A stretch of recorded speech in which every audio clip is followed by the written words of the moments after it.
వాక్యంలోకి వెళ్ళిపోదాం. దేవుడే నీతో డైరెక్ట్గా మాట్లాడబోతున్నారు. నీ ప్రశ్నకి ఆన్సర్ రాబోతుంది. అయ్యా నాతో మాట్లాడండి అయ్యా. దేవుడు సన్నిధిది. నువ్వు తగ్గించుకొని పశ్చాత్తాప హృదయంతో అడుగు.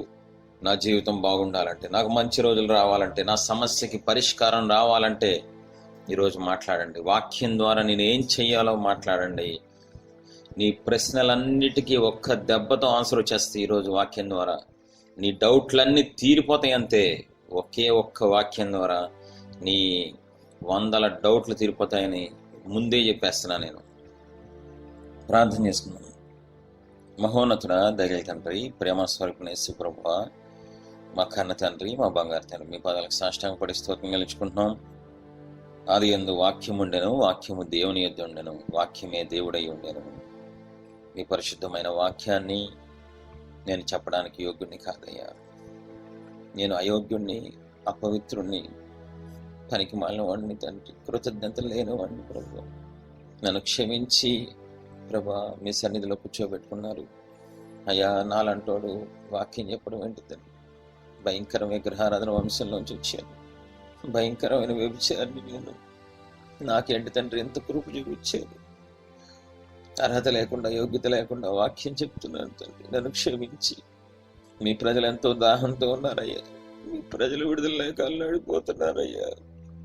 నా శరీరం పనిచేయకూడదు, నా మనసు పనిచేయకూడదు. మీ మాట సూటిగా మీ ప్రజలకు వెళ్ళాలి తండ్రి. నన్ను 100% మరుగు చేసి మీ ఆత్మకార్యం బహుబలంగా జరిగించి మీ ప్రజలకి విడుదలిచ్చి ఒక సమాధానాన్ని ఇచ్చి పంపించమని నిజనేసే పరిశుద్ధమైన నామములో వేడుకుంటున్నాం పరమ తండ్రి, ఆమేన్.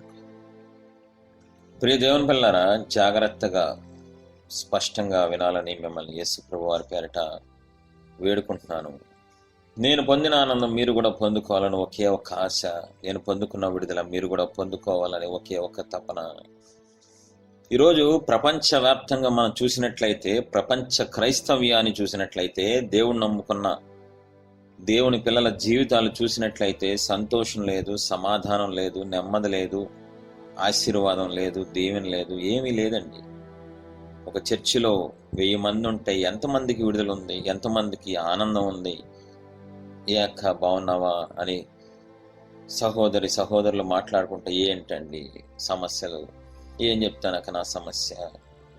అప్పులతో నలిగిపోతున్నానని ఒకళ్ళు, రోగాలతో నలిగిపోతున్నానని ఇంకొకళ్ళు, పిల్లలు లేరని ఇంకొకళ్ళు, ఉద్యోగం లేదు ఇంకా ఇంత చదువుకున్నాను ఇంకొకళ్ళు. ఇలా సమస్యలు, బాధలు, రోగాలు, వేదనలు ఇవే తప్ప దేవుడు నన్ను సమృద్ధిగా ఉంచారు. నేను అడిగిన దానికంటే, ఊహించిన దానికంటే ఎక్కువ ఇచ్చారు. నా హృదయంలో సంతోషం ఉంది, సమాధానం ఉంది, నెమ్మదిగా ఉన్నాను. ఇంకా నాకు ఏ బాధ లేదు, ప్రశాంతమైన జీవితం జీవిస్తున్నాను అని చెప్పేవాళ్ళు ఎంతమంది ఉన్నారు? భక్తి లేదా? బ్రహ్మాండంగా ఉంది భక్తి. సంవత్సరాల నుంచి చర్చిలకి మానకుండా వెళ్ళే వాళ్ళు ఉన్నారు. కానుకలు, దశంభాగాలు మానకుండా ఇచ్చే వాళ్ళు ఉన్నారు. కోటాలకి, మీటింగ్స్కి, క్రూసైడ్స్కి, అన్ని చోట్లకి ఆబ్సెంట్ అవ్వకుండా వెళ్ళే వాళ్ళు ఉన్నారు. కానీ ప్రయోజనం లేదు. భక్తికి తగ్గ రిజల్ట్ రావట్లేదు. దేవుడి దగ్గర నుంచి ఆగిపోయినాయి కొన్ని జీవితాల్లో కార్యాలు. ఎందుకని? ఏం జరుగుతుంది ఈరోజు ప్రపంచ క్రైస్తవ్యంలో? తప్పుడు బోధలు వచ్చేసినాయి. భయంకరమైన తప్పుడు బోధలు, వాక్యానికి విరుద్ధమైన బోధలు వచ్చేసి ప్రపంచానికి ఈరోజు ఆశీర్వాదం ఆగిపోయింది. దేవుడిచ్చేది చాలా వేరుగా ఉంటుంది, మనుషులు సంపాదించుకునేది వేరుగా ఉంటుంది. దేవుడిచ్చే ఆశీర్వాదం చాలా గొప్పగా ఉంటుందండి. నేను సూటిగా అడుగుతున్నాను మీ అందరినీ, దేవుని సేవకుడిగా లేదా దేవుని ప్రవక్తగా, మీలో ఎంతమందికి దేవుడిచ్చే ప్రశస్త వస్త్రం కావాలని ఆశపడుతున్నారు? మరలా అడుగుతున్నాను, మీలో ఎంతమందికి దేవాది దేవుడిచ్చే ప్రశస్త వస్త్రం కావాలని అడుగుతున్నారు? మంచి మనసుతో చెప్పండి, భయపడద్దు. మీలో ఎంతమందికి దేవుడిచ్చే ఉంగరం కావాలనుకుంటున్నారు? దేవుడిచ్చే ఉంగరం, దాని క్లారిటీ ఇస్తాను మీకు. మీలో ఎంతమందికి దేవుడిచ్చే చెప్పులు కావాలనుకుంటున్నారు? మీలో ఎంతమందికి దేవుడిచ్చే స్థానం కావాలనుకుంటున్నారు? 4 మీ ముందు పెడుతున్నాను. 1 ప్రశస్త వస్త్రం, 2 ఉంగరం, 3 చెప్పులు, 4 స్థానం. ఈ 4 కావాలని ఎవరైనా కోరుకుంటారండి, తప్పేం లేదు. మన దేవుళ్ళో ఉన్నాం, దేవుడి దగ్గర నుంచి ఏదైనా రావాలని ఆశపడటంలో తప్పేం కాదండి. మరొకసారి అడుగుతున్నాను ప్రియ దేవుని పిల్లలారా, జాగ్రత్తగా ఆలోచించి చెప్పండి. దేవుడిచ్చే ప్రశస్త వస్త్రం అనగా రక్షణ వస్త్రం, నీతి వస్త్రం, సంతోష వస్త్రం కావాలా? రెండోదిగా దేవుడిచ్చే ఉంగరం అనగా భౌతికంగా ఆత్మీయంగా నీకు అధికారాలు కావాలా? మూడవదిగా చెప్పులు అంటే స్వాతంత్రం, సమాధానం కావాలా? నాలుగవదిగా స్థానం, నీకంటూ ఒక గుర్తింపు, ఒక మంచి పొజిషన్ భౌతికంగా ఆత్మీయంగా నీకు కావాలా? ఈ 4 కావాలనుకుంటే నువ్వేం చేయాలో తెలుసా? ఈ 4 కావాలని దివారాత్రులు కన్నీరు గార్చాలి. అయ్యా, సంతోష వస్త్రం నాకు ఇవ్వండి అయ్యా, నీతి వస్త్రం ఇవ్వండి, రక్షణ వస్త్రం ఇవ్వండి అయ్యా. నువ్వు ఉపవాసాలు ప్రతిష్ఠించుకొని నాకు భౌతికంగా అధికారాన్ని ఇవ్వండి అయ్యా. సాతాను మీద నాకు అధికారం ఇవ్వండి అయ్యా. నా శత్రువైన సాతాను మీద నాకు అధికారం ఇవ్వండి అయ్యా. యేసయ్యా, నాకు స్వాతంత్రాన్ని ఇవ్వండి అయ్యా. ఈ బానిస బ్రతుకు నాకు వద్దయ్యా, తట్టుకోలేకపోతున్నాను. ఒకళ్ళ కింద అవమానాలు, నిందలు భరించలేకపోతున్నానయ్యా. నాకు స్వాతంత్రాన్ని ఇవ్వండి అయ్యా. హృదయంలో శాంతి సమాధానాన్ని ఇవ్వండి అయ్యా.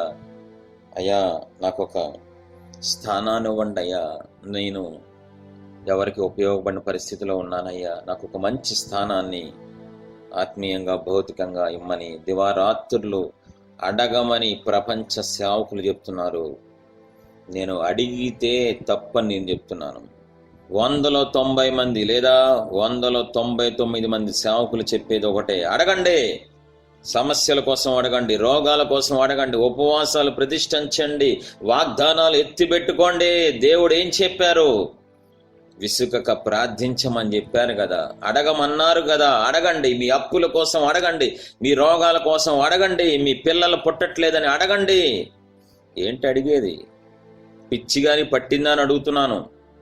వాక్యానికి విరుద్ధంగా నువ్వు చెప్పకూడదు, వాళ్ళు చెప్పినా నువ్వు వినకూడదు. ఈ నాలుగు అడగకుండా నీకు ఇస్తారు, అడగకపోయినా ఇస్తారు. నువ్వు ఆశించకపోయినా నీకు వచ్చి పడిపోతాయి. ఈ 4 నేను చెప్పినట్లు చేస్తే వాక్యంలోంచే చూపిస్తాం మీకు. ఏదైనా నువ్వేం అడగద్దు, నువ్వేం అడగాల్సిన అవసరం లేదు. నీ రోగం గురించి అడగక్కర్లా, నీ అప్పుల గురించి అడగక్కర్లా, నీ సమస్య గురించి, నీ కోరికల గురించి ఏమీ అడగక్కర్లా. ఇక్కడ ఈరోజు ఈ వాక్యంలో ఏం చెయ్యాలో అవి చేస్తే చాలు. సూటిగా దేవునితో మాట్లాడుతున్నాడు. జాగ్రత్తగా విను, కన్ఫ్యూజ్ అవ్వద్దు, కంగారు పడద్దు. సబ్జెక్టులోకి వెళ్ళిపోదాం. ప్రతి ఒక్కరూ పరిశుద్ధ గ్రంథాన్ని తీయండి. లూకాసు వార్త 15వ అధ్యాయం 11 నుంచి 32 వచనాల్లో ఒక ఉపమానం కనబడుద్ది. యేసయ్యే డైరెక్ట్ గా చెప్పిన ఒక ఉపమానం. శిష్యులు చెప్పిందో, బాప్తిసం ఇచ్చే యోహానో, లేక పేతురో, పౌలు చెప్పింది కాదండి.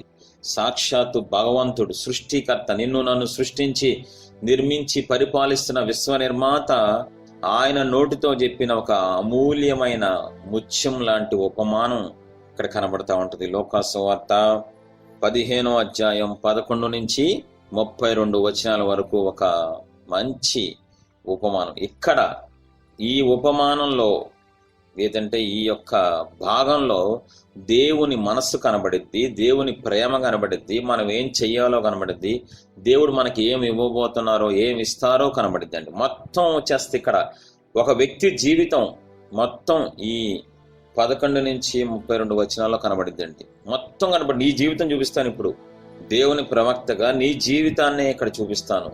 నీ జీవితం అంతా ఈ 11 నుంచి 32 వచనాల్లో కనబడిపోద్ది. వెళ్ళిపోదాం సబ్జెక్ట్లోకి. చదవాలి. మరియు ఆయన ఇట్లా, నేను ఒక మనుషునికి 2 కుమారులు ఉండిరి. ఒక మనుష్యునికి 2 కుమారులు ఉండిరి. వారిలో చిన్నవాడు, తండ్రి, ఆస్తిలో నాకు వచ్చు భాగం ఇమ్మని తన తండ్రిని అడుగగా అతడు వారికి తన ఆస్తిని పంచిపెట్టాను. కొన్ని దినములైన తరువాత ఆ చిన్న కుమారుడు సమస్తమును కూర్చుకొని దూరదేశమునకు ప్రయాణమైపోయి అచ్చట తన ఆస్తిని దుర్వ్యాపారం వలన పాడు చేశాడు. అదంతయు ఖర్చు చేసిన తరువాత ఆ దేశమందు గొప్ప కరువు రాగా వాడు ఇబ్బంది పడసాగి. చాలు. ముందు మీ అందరూ నాకు ఒక మాట ఉండి, వాక్యం వినే మీరు 5 సంవత్సరాల నుంచి, 10 ఏళ్ళ నుంచి, 15 ఏళ్ళ నుంచి, 20 ఏళ్ళ నుంచి, 30 ఏళ్ళు, 40 ఏళ్ళు, 50 ఏళ్ళు, 60 ఏళ్ళు కూడా ఉన్నారు. ఏది క్రిస్టియానిటీలో. ఇది ఎన్నో వందల వేల లక్షల సార్లు మేము విన్నామండి. ఈరోజు సూటిగా నాతో నూతనంగా మాట్లాడిన ప్రభువా, ఈ ఉపమానంలోంచి కొత్తగా నాతో మాట్లాడిన ప్రభువా అని అడగండి. తెలిసిందే కదా, ఇది ఎన్నోసార్లు చూసాం, వాట్సాప్లో చూసాం, యూట్యూబ్లో చూసాం, మా భాష గారు ఎన్నోసార్లు చెప్పారు, నేను బైబిల్ రీడింగ్లో చదివాను. గర్వాంధులతో దేవుడు మాట్లాడరు, అహంకారులతో మాట్లాడరు. ఈరోజు సూటిగా నాతో నూతనంగా మాట్లాడండి యేసయ్యా. ఈ ఉపమానం ద్వారా యేసయ్యా నాతో సూటిగా నూతనంగా కొత్తగా మాట్లాడండి అయ్యా. మీరు ఏదైనా చేయగలరు. ఒకే వచనంలోంచి ఎన్ని అర్థాలన్నా వచ్చేటట్లు మాట్లాడగలరు. ప్లీజ్ యేసయ్యా, ఒకసారి అడగండి. ఈ మధ్య ప్రపంచానికి ఇది పిచ్చి పట్టింది. తెలిసిందే కదా అనగా నిర్లక్ష్యం వచ్చేస్తుంది. నిర్లక్ష్యం వచ్చిందా, దేవుడు నీతో ఏం చెప్పాలనుకుంటున్నారో చెప్పినా నీకు అర్థం కాదు, వినే మనసు నీకు ఉండదు. సాతానుగాడు వచ్చి ఏం చేస్తాడు, నీ హృదయంలో వెత్తబడింది ఎత్తుకుపోతాడు, నీ ఆశీర్వాదం అంతా దొంగతనం చేసేస్తాడు. ఇక్కడ ఒక వ్యక్తి కనబడుతున్నాడు, అతని పేరు తప్పిపోయిన కుమారుడు. ఒక వ్యక్తి గురించి ఒక వ్యక్తి జీవితాన్ని మన జీవితంతో కనెక్ట్ చేసుకున్నాం. ఈ తప్పిపోయిన కుమారుడు స్టోరీని మన జీవితం అనే స్టోరీతో కనెక్ట్ చేసుకుంటే సూపర్ ఉంటుంది. ఈరోజు ఫుల్ క్లారిటీ నీకు వచ్చేస్తుంది. డైరెక్ట్గా భగవంతుడు సృష్టికర్త తన నోటితో చెప్పిన మంచి ఉపమానం తన మనసు ఇక్కడ కనబడుద్ది. జాగ్రత్తగా చూద్దాం. ఈ వ్యక్తి గురించి 4 పార్ట్లుగా చూద్దాం. 1, ఈ వ్యక్తి, ఈ తప్పిపోయిన కుమారుడు లేదా చిన్న కుమారుడు చేసిన తప్పులేంటి. 2, ఆ తప్పులు చేయటం వల్ల, ఆ పొరపాట్ల వల్ల నష్టపోయిన ఏంటి. ఇది 2వ భాగం. 3వ భాగానికి వచ్చేటప్పటికి ఎలా సరి చేసుకున్నాడు, 3వ భాగం. 4వది ఏం పొందుకున్నాడు. జాగ్రత్తగా వినండి ప్రియ దేవుని పిల్లారా. అతని జీవితం నీ జీవితం కరెక్ట్గా మ్యాచ్ అవుద్ది. ఫస్ట్ పార్టు ఏమేం తప్పులు చేశాడు, ఎన్ని రకాల తప్పులు చేశాడు. 2వ పార్టు తప్పులు చేయటం వల్ల ఎంత నష్టపోయాడు, ఎంత దిగజారిపోయాడు. 2వ పార్టు. 3వ పార్టు ఎలా సరి చేసుకున్నాడు, ఎలా మార్చుకున్నాడు తన జీవితాన్ని. 4వ పార్టు ఏం పొందుకున్నాడు తండ్రి దగ్గర నుంచి, ఏమేమి సంపాదించుకున్నాడు. 4 పార్ట్లు, 4 భాగాలుగా నీ ముందు పెడుతున్నాను దేవుని సేవకుడిగా. ఈ 4 నీకు ఉపయోగపడతాయి. నీ జీవితమే ఇది, డైరెక్ట్గా నీ జీవితమే. సూటిగా చెప్తున్నాను. విన్న తర్వాత ప్రసంగం అయినంత షాక్ అయిపోతావు. ఇదేంటి సూటిగా, ఇది నా జీవితం లాగా ఉందని. డైరెక్ట్గా ఇది నీ జీవితమే. ఫస్ట్ పార్ట్లోకి వెళ్ళిపోదాం. ఇక్కడ చెప్తున్నప్పుడు నీ జీవితాన్ని ఊహించుకో. ఈ తప్పిపోయిన కుమారుడు లేదా చిన్న కుమారుడు చేసిన తప్పుల్ని వాక్యంలోంచి చూద్దాం. ఫస్ట్ చేసిన తప్పు లోకాసు వార్త అదే 15వ అధ్యాయంలోనే ఉంటాయి. జాగ్రత్తగా చూడండి. 15, 13. కొన్ని దినములైన తరువాత ఆ చిన్న కుమారుడు సమస్తమును కూర్చుకొని దూరదేశమునకు ప్రయాణమైపోయి అచ్చట తన ఆస్తిని దుర్వ్యాపారం వలన పాడు చేశాడు. ఫస్ట్ తప్పు తండ్రికి దూరం అయిపోయాడు. తండ్రికి దూరం అవటం అంటే పరలోకపు తండ్రికి దూరం అవటం. ఎప్పుడైతే నువ్వు దేవునికి దూరం అవుతావో, పాపం చేసేవాడు, పాపం చేయాలనుకునేవాడు దేవుడు దగ్గరగా ఉండలేడండి. దేవునికి దూరంగా బ్రతుకుతాం మనం. ఏం దేవుడు, మన పని మనం చేసుకున్నాం, మన కష్టం మనం బ్రతుకుతాం. మన ఉద్యోగం మనం చేసుకోవట్లేదా, మనం కష్టపడి సంపాదించుకోవట్లేదా. ఈ భావం ఉన్నోళ్ళు దేవుడు దూరంగా వెళ్ళిపోతారు. దేవుడు దూరంగా వెళ్ళిపోయాడు. ఫస్ట్ తండ్రికి దూరం అయిపోయాడు. ఫస్ట్ తప్పు. తండ్రి దగ్గర నుంచి లెగిసి వెళ్ళిపోయాడు. తండ్రికి దూరం అవ్వాలని ఆశతో వెళ్ళిపోయాడు. మొట్టమొదటి తప్పు తండ్రికి దూరం అవ్వటం అంటే పరలోకపు తండ్రికి దూరం అవటం సాదృశ్యం. 2వది 13 అదే వచనంలో, 1వ వచనంలో చూడండి స్పష్టంగా, జాగ్రత్తగా వినండి. దూరదేశమునకు పోయి. ఫస్ట్ ఏం చేశాడు తప్పు, తండ్రికి దూరం అయిపోయాడు. తండ్రి దగ్గర నుంచి లెగిసి వెళ్ళిపోయాడు. 2 దూరదేశానికి వెళ్ళి, ఏం సాదృశ్యమో తెలుసా, తన సొంత నిర్ణయం, తన స్వచిత్తం, తన సొంత నిర్ణయం, తన ఇష్టం, తన మనసులో ఏదనుకున్నాడో అది చేయటానికి వెళ్ళిపోతున్నాడు. తన స్వచిత్తం చేసుకుంటానికి వెళ్ళిపోతున్నాడు. ఇది 2వ తప్పు. 3వదిగా దుర్వ్యాపారము, తన ఆస్తిని దుర్వ్యాపారం వలన పాడు చేశాను. ఇది 3వ తప్పు. 4వదిగా 15:30 చూడండి ఒకసారి. 15:30. అయితే నీ ఆస్తిని వేశ్యలతో తినివేసిన. చాలు. తన ఆస్తిని ఏం చేశాడు తెలుసా, వేశ్యలతో పాడు చేశాడు, ఆస్తి అంతా వేశ్యలకు అప్పగించేశాడు. 4 తప్పులు కనబడుతున్నాయి. జాగ్రత్తగా చూడండి, కొంచెం జాగ్రత్తగా వింటే నీ హృదయంలో భారం అంతా తొలగిపోద్ది. ఈరోజు ఫస్ట్ తప్పు, తండ్రికి దూరం అయిపోయాడు. 2వ తప్పు, స్వచిత్తం చేసుకుంటూ మొదలుపెట్టాడు. 3వ తప్పు, దుర్వ్యాపారం చేయటం మొదలుపెట్టాడు. 4వ తప్పు, వేశ్యలతో పాపం చేయటం మొదలుపెట్టాడు. తమ్ముడా, చెల్లి, ఈ 4 మనకు సంబంధించినలాగా ఉన్నాయి కదా. ఫస్ట్ తప్పు, నువ్వు దేవుడికి దూరం అయిపోయావు. ఇప్పుడు కాదు, పుట్టిన దగ్గర నుంచి నీ జీవితాన్ని ఒక్కసారి వెనక్కి తిరిగి చూసుకో. Past tense. దేవుడికి దూరం అయిపోయావు. దేవుడు ఆజ్ఞలు కానీ దేవుడికి సంబంధించి ఏమీ నీకు లేవు, నీ ఇష్టం. ఫస్ట్ దేవుడు దూరం అయ్యావు. 2, నీ స్వచిత్తం చేసుకున్నావు. నీకు ఇష్టమైన పెళ్లి చేసుకున్నావు, నీకు ఇష్టమైన ఉద్యోగం చేసుకున్నావు, నీకు ఇష్టం వచ్చినట్టు చేసావు. అసలు దేవుడి చిత్తమే నువ్వు కనుక్కోలా. నీ ఇష్ట ప్రకారం జీవించావు, నీ ఇష్టం వచ్చినట్టు వెళ్ళిపోయావు, నీకు ఇష్టం వచ్చినట్టు చేసుకున్నావు. నా ఇష్టం, ఇది నా జీవితం అయ్యా, నా ఇష్టం, నేను తిరుగుతాను, ఇది నా ఉద్యోగం, నేను చేసుకుంటాను అన్నావే కానీ నేను సృష్టించిన సృష్టికర్త చిత్తాన్ని ఏనాడు నువ్వు గమనించలేదు, చేయలేదు. 3వ తప్పు, ఆస్తిని దుర్వ్యాపారం వలన చెడ్డ లక్షణాలు వచ్చేసినాయి. అహంకారం, గర్వం, లెక్కలేని తరం, చెడిపోయిన పనులన్నీ చేసావు. దుర్వ్యాపారం వలన నువ్వు కూడా సేమ్ అతనిలాగా. 4వదిగా, ఆస్తిని వేశ్యలతో పాడు చేసావు. ఏం చేసావు? నీకు ఆస్తి ఇచ్చారు దేవుడు. ఏమిచ్చారు? జీవితం అనే ఒక ఆస్తి ఇచ్చారు. పరిశుద్ధత, నీతి, యథార్థత, మంచితనం అనే లక్షణాలు నీకు ఆస్తిగా ఇచ్చారు. దేవుడు తన స్వరూపమందు తన పోలిక చప్పున నరులను చేయుదము. అంతేకాకుండా ఆదమ్ అవ్వని కనుక మీరు ఆదికాండం 1వ అధ్యాయంలో చూసుకుంటే దేవుడు మానవులకి గొప్ప అధికారం ఇచ్చారు. ఈ సృష్టి మీద, ఈ భూలోకం మీద అధికారం ఇచ్చి ఏలమని చెప్పారు. దేవుడు మానవులకి అధికారం ఇచ్చారు. ఆస్తి అనే జీవితం, అంటే జీవితం అనే ఆస్తి, పరిశుద్ధత, నీతి, మంచి లక్షణాలు ఇచ్చారు. ఆయన స్వరూపాన్ని ఇచ్చారు. అన్ని ఇచ్చారు ప్రతి మానవునికి. కానీ మనం ఏం చేసాం తెలుసా? వేశ్య అంటే ఏంటో తెలుసా? విగ్రహారాధన చేయటమే నువ్వు వేశ్య పని చేసినట్టే, లేదంటే వ్యభిచారం చేసినంతో సమానం. నీ సృష్టికర్తను తప్ప, నిన్ను సృష్టించిన సృష్టికర్తను తప్ప నువ్వు ఏ విగ్రహం దగ్గరికి వెళ్ళినా, ఎవరి దగ్గరికి వెళ్ళి పూజించి ఆరాధన చేసినా నువ్వు వేశ్యతనం చేసినట్టే. సీరియస్గా చెప్తున్నాను, విగ్రహారాధన చేసినట్లే. పాత నిబంధన చదువుకోండి, పచ్చిగా ఉంటది. దేవుణ్ణి తప్ప, నిన్ను సృష్టించి నిన్ను నిర్మించి నీకు గాలిస్తూ నీరిస్తూ పోషిస్తున్న దేవుణ్ణి తప్ప నువ్వు ఎవరినైనా పూజించి ఆరాధన చేశావా?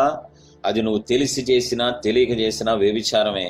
అది ఆత్మీయ వ్యభిచారం. ఈ 4 తప్పులు నీలో కనబడుతున్నాయని అనుకుంటున్నాను. నేను నువ్వు మోసం చేసుకోవద్దు. ఫస్ట్, పుట్టిన దగ్గర నుంచి ఇప్పటిదాకా ఎలా ఉన్నావు, నీ యొక్క ఆ పీరియడ్ చూసుకొని ఈ 4 ఉన్నాయో లేదో చెక్ చేసుకో. దేవుడు దూరం అయిపోయావా? అయిపోయావు. స్వచిత్తం చేసుకున్నావా? బ్రహ్మాండంగా చేసుకున్నావు నువ్వు స్వచిత్తాన్ని. 3వదిగా, దుర్వ్యాపారం చేసావా? చెడ్డ లక్షణాలు, చెడ్డ పనులు, చెడ్డ జీవితం జీవించావా? బ్రహ్మాండంగా చేసావు. 4వదిగా, వేశ్యలతో ఆస్తి మొత్తాన్ని, నీకు ఇచ్చిన అందం చెడిపోగొట్టుకుంటానికి, నీకు ఇచ్చిన అందం 10 మందితో పాపం చేయడానికి కాదు. నీకు అందం అనేది ఆస్తి ఇచ్చారు దేవుడు. మంచి ఉద్యోగం ఇచ్చింది, తప్పుడు పనులు చేయమని, లంచాలు తీసుకోమని కాదు. దేవుడు నీకు ఇచ్చింది ఉద్యోగం. నీకు ఇచ్చిన దాన్ని ఏం చేసావు? నీ బలాన్ని దేనికి ఉపయోగించావు? మంచి పనులకు ఉపయోగించావా? చెడిపోయిన పనులకు ఉపయోగించావా? తాగి తందనాలు ఆడటానికి కాదు నీకు జీవితాన్ని ఇచ్చింది. నిన్ను సృష్టించింది, నిన్ను నిర్మించింది మంచి జీవితం జీవిస్తామని, ఆయనకి మహిమను తీసుకొస్తామని, ఆయనకి ఘనతను తీసుకొస్తామని, నీ ఇష్టం వచ్చినట్టు చేసి పంది పొరలాడినట్టు పొరలాడటానికి కాదు దేవుడు నీకు జీవితం ఇచ్చింది. విగ్రహారాధన అంటే ఏంటో తెలుసా? పచ్చి వ్యభిచారంతో సమానం. రగిలిపోద్ది దేవునికి. నా మహిమ నేను ఎవరికి ఇచ్చువాడను కాదు, నాకు రావాల్సిన స్తోత్రములను విగ్రహాలకు ఇచ్చువాడను కాదు. ఆత్మీయ వ్యభిచారం అది, ఆత్మీయ వ్యభిచారం. ఈరోజు భౌతికమైన వ్యభిచారం, ఆత్మీయ వ్యభిచారం నీలో సమృద్ధిగా కనబడుతున్నాయి. ఈ 4 తప్పులు నీకు కనబడుతున్నాయి, నీలో కనబడుతున్నాయని నేను నమ్ముతున్నాను. దేవుని ప్రవక్తగా నిన్ను సృష్టించింది దేవుడు. ఆయన మహిమ కోసం చేశారు. కానీ నువ్వు కనబడ్డ రాళ్ళ దగ్గరికి, రప్పల దగ్గరికి వెళ్ళిపోయి సిగ్గు లేకుండా పూజలు పునస్కారాలు చేస్తామని కాదు. నా నిమిత్తము, బైబిల్లో ఉంటుంది స్పష్టంగా, యెషయా గ్రంథంలో, నా మహిమ నిమిత్తం నేను సృజించిన నా జనులు. నీకు స్వరూపం ఇచ్చింది ఆయన, జీవితం ఇచ్చింది ఆయన. గాలి, నీరు, వాతావరణం కానీ, భూమి మీద నుంచి పంట కానీ, ఆకాశం నుంచి వర్షాన్ని కానీ మొత్తం ఇచ్చేది ఆయన ఒక్కరే. ఇంకా ఎవరు రెండో వాళ్ళు అనేది లేరు. ఆయన ఒక్కరే అద్వితీయ దేవుడు. ఆయనే నిన్ను సృష్టించారు, ఆయనే నిర్మించారు, ఆయనే నిన్ను పోషిస్తున్నారు, కాపాడుతున్నారు. ఆయనకి విరుద్ధంగా ఈ 4 తప్పులు నువ్వు చేశావు.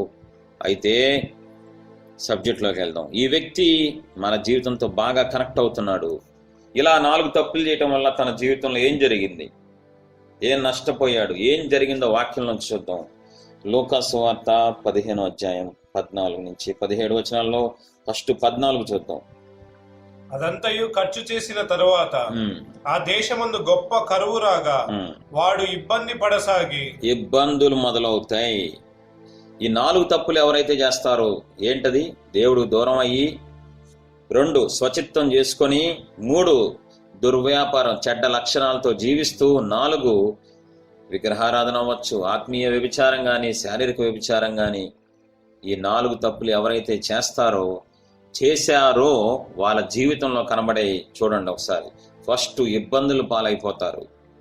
ఎట్నుంచి ఏ ఇబ్బంది వస్తుందో తెలియదు, సడన్ గా వచ్చి సమస్య పడిపోద్ది. ఎందుకురా బాబు ఇదే తట్టుకోలేకపోతున్నానంటే మళ్ళీ ఇంకో ఇబ్బంది వస్తుంది, ఇంకో సమస్య వస్తుంది. నీ జీవితంలో కరెక్ట్ కనబడుతుంది కదా. చూడు నెక్స్ట్ రెండోది ఏం జరిగింది చూద్దాం. 15 వెళ్ళి ఆ దేశస్థులలో ఒకని చెంత చేరెను. ఎలాంటోడు? కోటీశ్వరుడు కొడుకు, శ్రీమంతుడు కొడుకు అయ్యుండి అనేక మంది పనోళ్ళు ఉన్న వ్యక్తి, అయ్యగారు, చిన్న అయ్యగారు అని పిలిపించుకోవాల్సిన వ్యక్తి, ఆల్రెడీ పిలిపించుకున్న వ్యక్తి ఈరోజు పాపం చేయటం వల్ల, తప్పుడు పనులు చేయటం వల్ల ఏం జరిగిందో తెలుసా? ఒకని చెంత చేరాల్సిన కర్మ పట్టింది. ఒకని చెంత దగ్గరికి, ఒకని చేతుల కింద, ఒకళ్ళ అధికారం కిందకి వెళ్ళిపోయాడు ఈ తప్పిపోయిన కుమారుడు లేదా చిన్న కుమారుడు. తర్వాత 3వ నష్టం 15-16. వాడు పందులు తిను పొట్టుతో తన కడుపు నింపుకొని ఆశపడెను గాని ఎవడనో వానికి ఏమీ ఇయ్యలేదు. ఏమీ దొరకట్లేదండి. ఏమి సమృద్ధిలోంచి ఎక్కడికి వెళ్ళిపోయాడు చూసారా? ఇక్కడేమో తండ్రి దగ్గర సమృద్ధి ఉంది, అడిగిన కంటే ఎక్కువ వచ్చేసేవి తండ్రి దగ్గర. కానీ ఇక్కడికి వచ్చేటప్పటికి ఏమీ దొరకట్లేదు. నీ జీవితంలో ఏం మిగలదు. 4వదిగా 17వ వచనం. నేనైతే ఇక్కడ ఆకలికి చచ్చిపోతున్నాను. సమృద్ధిగా తినేవాడు దిక్కులేని పరిస్థితుల్లో ఒంటరిగా మిగిలిపోయి ఏడుస్తున్నాడండి. అయ్యో కనీసం ఒక పూట భోజనం కూడా నాకు ఎవరు పెట్టట్లేదే, ఆకలితో చచ్చిపోతున్నాను. ఇక్కడ ఆ మాట చూడండి ఎంత స్పష్టంగా దేవుడు రాయించారో. ఆకలితో చచ్చిపోతున్నాను, అయ్యో రోగంతో చచ్చిపోతున్నాను, అయ్యో మానసికంగా చచ్చిపోతున్నా నేను, అయ్యో అపజయాలు, బిజినెస్లో ఎక్కడికి వెళ్ళినా, ఏ బిజినెస్ పెట్టినా నష్టంతో కుమిలిపోతున్నాను, చచ్చిపోతున్నాను. తమ్ముడా, ఈ 4 తప్పులు చేసిన ఈ వ్యక్తికి 4 భయంకరమైన పరిస్థితుల్లో దిగజారిపోయాడు. 1 ఇబ్బందుల పాలైపోయాడు. 2 దాసత్వానికి, ఒకరి కింద చెప్పిన పనికి చేసే దాసత్వానికి దిగజారిపోయాడు. 3 ఏమీ దొరకట్లేదు, ఎంత వెతికినా తన జీవితంలో ఏమీ దొరకట్లేదు. 4 ఆకలితో చచ్చిపోతున్నాడు. ఎక్కడ సమృద్ధిగా ఉండేవాడు ఎక్కడ ఆకలితో చచ్చిపోతున్నానని పొట్టబట్టుకొని ఏడుస్తున్నాడండి. నీకు అర్థమవుతుంది అనుకోండి, ఇది నీ జీవితమే, స్పష్టంగా ఇది నీ జీవితమే. నీ జీవితంలో అన్ని ఇబ్బందులే, ఎప్పుడు చూసినా ఇబ్బందులే, ఎటు చూసినా నీకు ఇబ్బందులే. 2 ఒకరి కింద పనిచేయాలి. చిన్న రోజంతా కష్టపడతారండి పాపం. కొంతమంది సాక్ష్యాలు వింటుంటే చాలా ఏడుపు వస్తుంది. పొద్దునెళ్ళి రాత్రి దాకా కష్టపడతారు. 5,000, 10,000, 15,000 జీతం ఏ మూలకు వస్తుంది ఈ రోజుల్లో?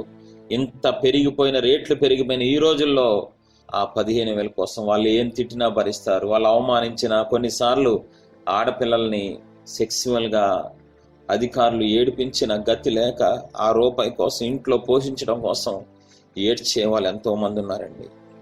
ఏమీ దొరకదు వాళ్ళ జీవితంలో, ఇంకా ఏ మేలు జరగదండి, ఏ మేలు జరగదు. అలాగా నిర్జీవం, ఏదో బ్రతికాం, ఏదో చాలు, ఈ బ్రతికితే చచ్చిపోతే, ఈ బతికి చచ్చిపోదాం, ఒక ఆనందం ఉండదు, ఒక సంతోషం ఉండదు, ఏమీ దొరకని పరిస్థితిలోకి దిగజారిపోతారు. 4వదిగా ఆకలితో చచ్చిపోతున్నాయి పరిస్థితిలోకి. అది రోగంతో అయినా, ఈ రోగం తగ్గదురా, చచ్చిపోవడం బెటర్, ఈ అప్పులు తీరవా, ఇంకా నేను చచ్చిపోవడం బెటరు, నాకు ఇంకా పిల్లలు పుట్టరు, ఈ అందరూ నన్ను అవమానిస్తున్నారు, ఈ బాధ భరించేదానికన్నా చచ్చిపోవడం బెటరు, నాకు ఇంకా పెళ్ళి అవ్వదు, నాకు ఇంకా ఉద్యోగం రాదు, నా జీవితంలో ఇంకా ఏ మేలు జరగదు, నేను చచ్చిపోతాను రా బాబోయ్ అని ఆ స్థితికి ఈరోజు దిగజారిపోయారు కోట్ల మంది ప్రజలు. మళ్ళీ మీకు క్లారిటీ తీసుకొస్తున్నాను, కన్ఫ్యూజ్ అవ్వద్దు. తప్పిపోయిన కుమారుడు జీవితంలోంచి నీతో సూటిగా మాట్లాడుతున్నారు. ఫస్ట్, నువ్వు కూడా సేమ్ దేవునికి దూరంగా జీవించావు ఇన్ని సంవత్సరాలు. రెండోదిగా, స్వచిత్తాన్ని చేసుకున్నావు, నీ ఇష్టం వచ్చినట్టు చేసుకున్నావు, పెళ్ళైనా ఉద్యోగం అయినా ఏదైనా. మూడోదిగా, దుర్వ్యాపారం, చెడ్డ లక్షణాలు కలిగి జీవించావు, చెడ్డ సహవాసాలు, చెడ్డ స్నేహాలు, చెడ్డ పనులు చేసుకుంటూ జీవించావు. నాలుగోదిగా, దేవుడిచ్చిన ఆస్తిని, నీ జీవితం అనే ఆస్తిని పాడు చేసేసుకున్నావు, నీకు ఇచ్చిన లక్షణాలు పాడు చేసుకున్నావు, ఆయన స్వరూపాన్ని పోగొట్టేసుకున్నావు, దేవుణ్ణి ఆరాధన చేయకుండా విగ్రహారాధన చేసి, అంతేకాకుండా ఆత్మీయ వ్యభిచారం, శారీరక వ్యభిచారం 2 చేసావు. ఈ 4 చేయటం వల్ల ఏం మిగిలింది నీకు? చేసినప్పుడు బాగానే ఉంటది. ఒక సేవకుడు చెప్తున్నాడు, పాపం చెయ్యకముందు చెయ్యాలనిపిస్తుందంట, చేస్తున్నప్పుడు సంతోషం ఉంటుందంట, చేసేసిన తర్వాత దుఃఖం మిగిలినప్పుడు ఎందుకు చేశాన్రా బాబు, ఎందుకు చేశాన్రా విగ్రహారాధన, ఎందుకు చేశాన్రా వ్యభిచారం, ఎందుకు తీసుకున్నాన్రా లంచాలు, ఎందుకు వేరే వాళ్ళ జీవితాలతో ఆడుకున్నాన్రా బాబు, ఎందుకు భార్యాభర్తలను విడగొట్టాన్రా బాబు అని దుఃఖం మిగులుతుందంట. అయితే తప్పిపోయిన కుమారుడు జీవితంలో 4 తప్పులు కనబడుతున్నాయి, 4 రకాలుగా. అతనికి ఏం మిగిలింది? ఒంటరితనం మిగిలింది. ఉన్నప్పుడు బాగానే అందరూ ఫ్రెండ్స్ ఉన్నారు, మొత్తం వెళ్ళిపోయి ఒంటరిగా మిగిలిపోయాడు. దేశంలో ఇబ్బందులు పాలైపోయాడు, దాసత్వానికి గురైపోయాడు, ఏమీ దొరకని దిగజారిపోయిన పరిస్థితిలోకి వెళ్ళిపోయాడు. చివరికి ఆకలితో, నాకు అయిపోయింది ఇవాళ రేపు చచ్చిపోతాను, గ్యారంటీ చచ్చిపోతాను, ఈ ఆకలి బాధ భరించలేను. చివరికి పందులు తినే పంది పేరు చెప్పడితేనే మనకి అసహ్యం వస్తుంది, పందిని చూస్తేనే ఒక చిరాకు తీసుకొస్తాం మనం. అటువంటి పందులు తినే పొట్టు తినటానికి కూడా వెనకంజ. ఎందుకని? ఆకలి బాధ అలాంటిది. అక్కడికి పరిగెత్తుకొని పందుల పొట్టు తినటానికి కూడా వెళ్తే అది కూడా దొరక్క, చివరికి పందుల పొట్టు కూడా దొరక్క ఈ స్థితి అలాగే ఉంది కదూ. సేమ్ నువ్వే కనబడుతున్నావు కదూ, నువ్వు ఏడుస్తున్నావు కదూ, నిజమే కదా, ఇది నా జీవితమే కదా, ఏమీ దొరకట్లేదు, నాకు ఏం చేయాలో తెలియదు, ఎటు వెళ్ళాలో తెలియదు, మార్గం ఏంటో తెలియదు, ఎవరి దగ్గరికి వెళ్ళాలో తెలియదు, ఏం చేయాలో తెలియదు, చచ్చిపోవాలనిపిస్తుంది కదూ. దేవుడు నీతో సూటిగా మాట్లాడుతున్నారు, నువ్వు చచ్చిపోవాల్సిన అవసరం లేదు, దేవుడు నీ కోసం చనిపోయారు. ఆల్రెడీ నీ స్థానం ఆయన తీసుకొని చనిపోయి, ఎప్పుడో చనిపోయి నీ కోసం సమృద్ధి ఇవ్వడానికి సిద్ధంగా ఉన్నారు. అయితే ఇతను ఏం చేశాడో నువ్వు కూడా అదే చేయాలి. ఇక్కడ వరకు బాగానే ఉంది, 2 భాగాలు విన్నారు. ఫస్ట్ పార్ట్ ఏంటి? ఎన్ని తప్పులు చేశాడు. రెండో పార్ట్ ఏంటి? తప్పులు చేయడం వల్ల ఎంత నష్టపోయాడు. మూడో పార్టు ఎలా సరి చేసుకున్నాడు. ఇది చాలా ఇంపార్టెంట్ పని. ఎలా సరి చేసుకుంటే, నాలుగోది ఏం పొందుకున్నాడు. నాలుగోది చూపించి నేను తర్వాత మూడోది చూపిస్తాను, ఎందుకంటే మీకు కొంచెం జాగ్రత్తగా ఆశను పెంచాలంటే ఫస్ట్ నాలుగోది. ఈ వ్యక్తిలోంచే 22, 23, 24 వచనాలు వరుసగా 4 ఇచ్చారు. ఈ తండ్రి 4, ఈ తప్పిపోయిన కుమారుడు 4 ఇచ్చాడు. ఏం చూద్దాం, 15వ అధ్యాయం 22, 23, 24. అయితే తండ్రి తన దాసులను చూచి ప్రశస్త వస్త్రం త్వరగా తెచ్చి వీనికి కట్టి వీని చేతికి ఉంగరం పెట్టి పాదములకు చెప్పులు తొడిగించుడి.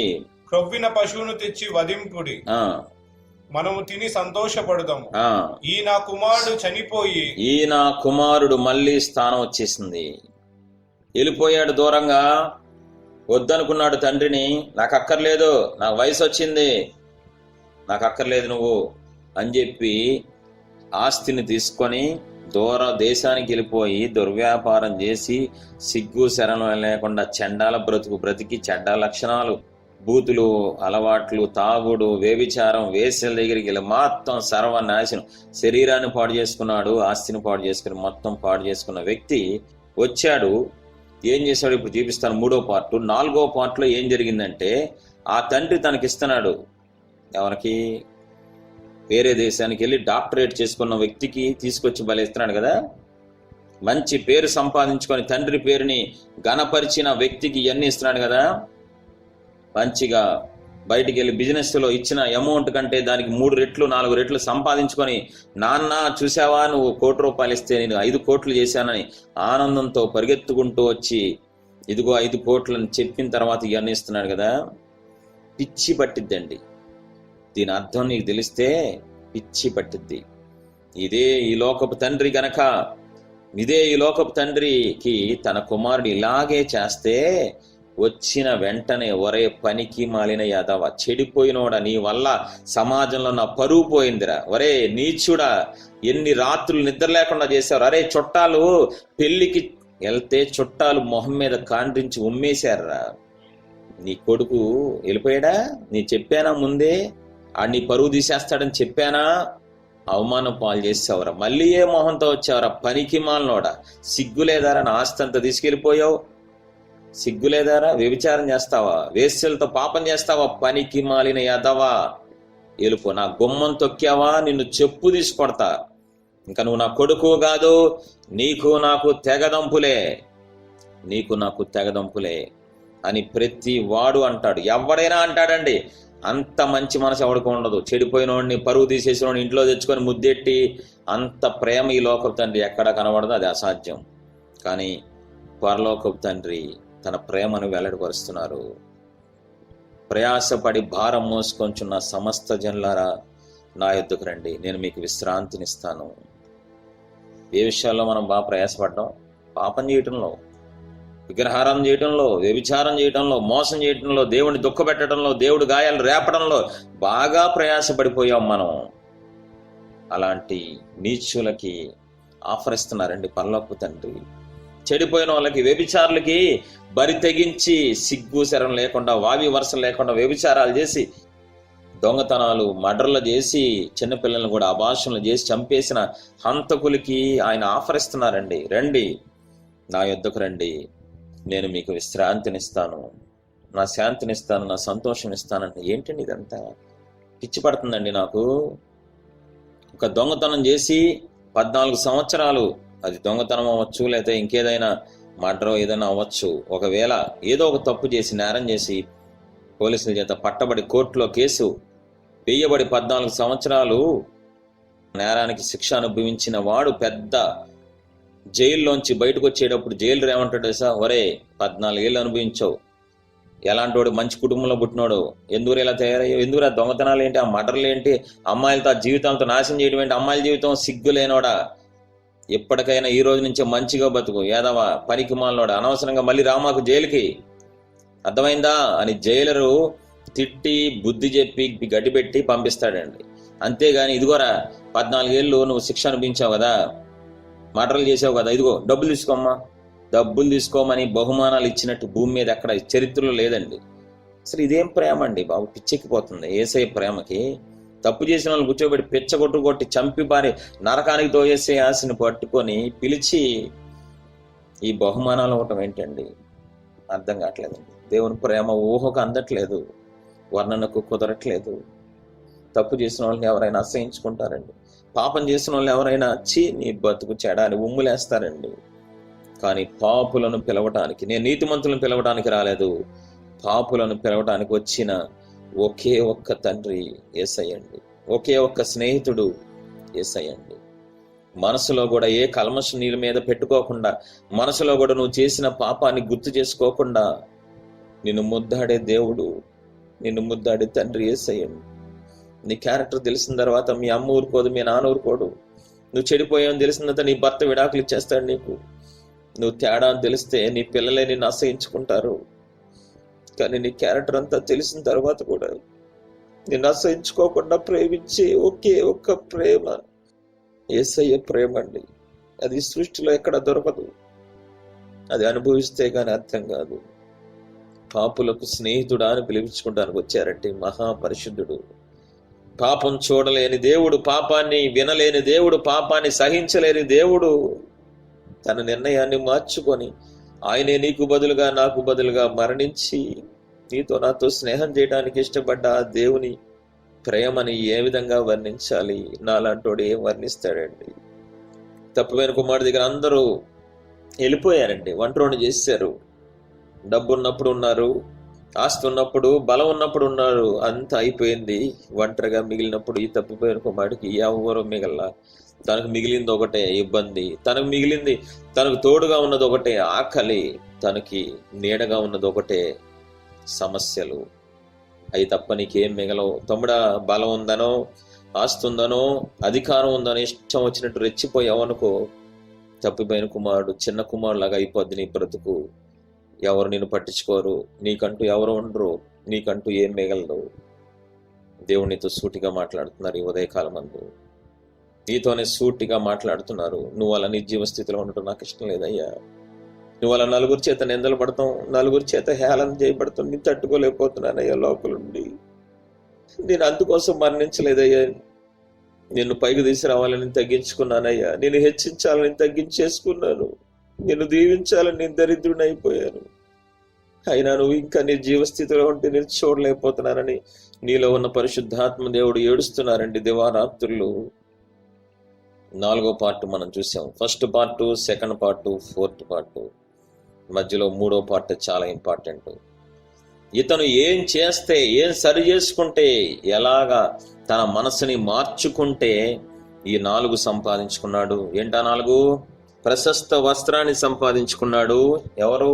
పచ్చి వ్యభిచారి, చెడిపోయినోడు, పనికి మాలినోడు ప్రశస్త వస్త్రాన్ని సంపాదించుకున్నాడు తండ్రి దగ్గర నుంచి. తన బలాన్ని, తన ఆస్తిని వేశ్యలకి, అటువంటి యదవ, అటువంటి చెడిపోయినాడు, అటువంటి పనికి మాలినాడు ఉంగరం సంపాదించుకున్నాడండి. ఉంగరం, అధికారాన్ని సంపాదించుకున్నాడు. 3వదిగా స్వతంత్రుడైపోయాడు దాసత్వంలోంచి. 4వదిగా స్థానాన్ని, మళ్ళీ తన స్థానాన్ని సంపాదించేసుకున్నాడు. ఏం చేస్తే దేవుడు ఎందుకు ఈ ఉపమానాన్ని ఇంత స్పష్టంగా ఆయనే చెప్పాల్సి వచ్చింది? మనకేదో నేర్పించాలని, మన జీవితంలో ఇలా చెయ్యాలనే ఉద్దేశంతోనే కదా ఇంత గొప్ప మంచి ఉపమానాన్ని మన కోసం పరిశుద్ధ గ్రంథంలో రాయించి పెట్టారు.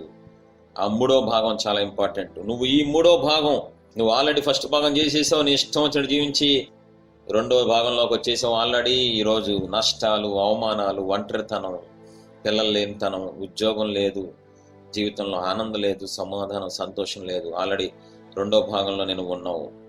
నువ్వు గనక అతను చేసిన 3వ భాగంలో అతను ఏం చేశాడో నువ్వు అది చేయగలిగితే 4వ భాగంలోకి వెళ్ళిపోతావు. నువ్వు దేవుడే నీకు మంచి వస్త్రం ఇస్తారు, సంతోష వస్త్రం. పాటలు పాడుకుంటా ఉంటావు. సంతోష వస్త్రము నాకు ధరింప చేశారు.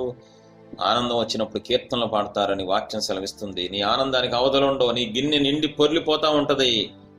నువ్వు అడిగిన దానికంటే దేవుడు ఎక్కువ ఇస్తారు. 3వ పార్ట్ నువ్వు చేసినట్లయితే నీకు అధికారం ఇస్తారు, భౌతికంగా, ఆత్మీయంగా నిన్ను గొప్ప స్థానంలో పెడతారు. అంతేకాకుండా సమృద్ధిగా నిన్ను పోషిస్తారు, స్వతంత్రాన్ని ఇచ్చేస్తారు.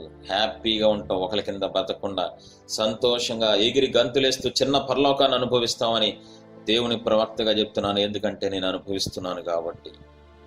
నేనేదో పుస్తకాలు చదివి, బైబిల్ చదివి కాదు, నా జీవిత అనుభవం ద్వారా మీకు చెప్తున్నాను. అందుకే పవర్ఫుల్గా ఉంటుంది.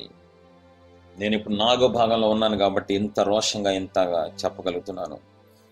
ఫస్ట్ పార్ట్ అయిపోయింది, సెకండ్ పార్ట్ అయిపోయింది, నాకు 3వ పార్ట్ అయిపోయింది. 4వ భాగంలో హ్యాపీగా వస్త్రాన్ని తీసుకొని, ఉంగరం తీసుకొని, స్వతంత్రాన్ని పొందుకొని మంచి స్థానంలో స్థిరపడిపోయాను దేవుని మహాకృపను బట్టి. కాబట్టి నా బాధ ఒక్కటే, నువ్వు కూడా నాలాగా పొందుకోవాలని. నా ఆశ ఒక్కటే, దేవుని ప్రేమతో నువ్వు కూడా ఈ 4 పొందుకోవాలని ఒక మంచి ఉద్దేశంతో చెప్తున్నాను.